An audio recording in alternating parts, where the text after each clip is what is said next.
The second question is why vulnerability is important in order to become an effective freedom-centered leader. And I personally believe that in order to become a freedom-centered leader, you need vulnerability at the cornerstone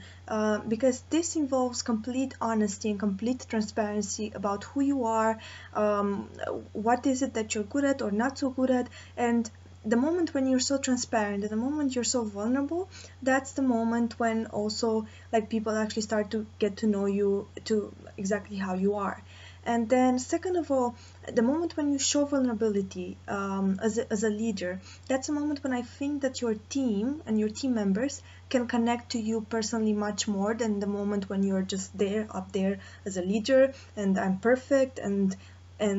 I'm a complete person and there's nothing wrong about me. And I think the moment when people in your team see you that there are some things that you're missing, that there are some things that you still need development in, I think that's a moment when they can relate to you, because in the end they are also the same, we're all human beings, but that's the moment when they see also you as a human being and not as this perfect manager that has everything together. And I think the moment when they see you like that, that's the moment when they start trusting you even more. And why I think so is that the moment when you open yourself with the things that you're not certain of, that's the moment when the people that are in relation with you, that's the moment when they feel trusted. In the end, I'm not certain of this. I don't know what's going to be the end result of it, or I don't know how it will turn out, but I want to talk about it with you, and I trust you enough to talk about it with you. And I think that's a key element in a team. The moment when the people feel so trusted, and they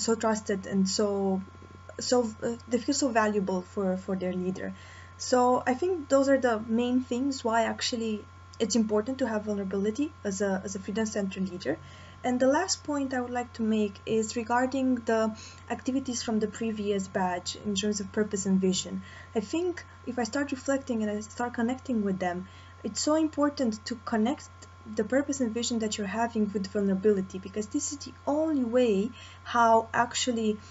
people around you can know what's your purpose and vision. The moment when you tell them, because I think the moment when you open up about this is what I want to do with my life, or this is how I envision the world, I think this is such a vulnerable situation that you put yourself in, but that's the only way the other people around you will know. And then and second of all,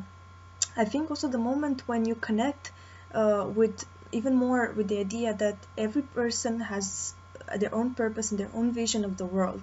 that's the moment when you also understand a bit more the idea of vulnerability, and you understand even more the idea that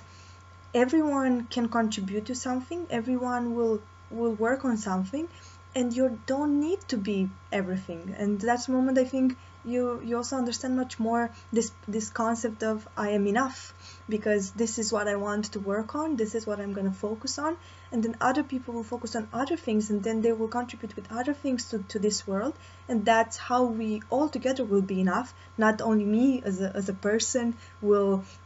be doing everything. So yeah, these are my thoughts.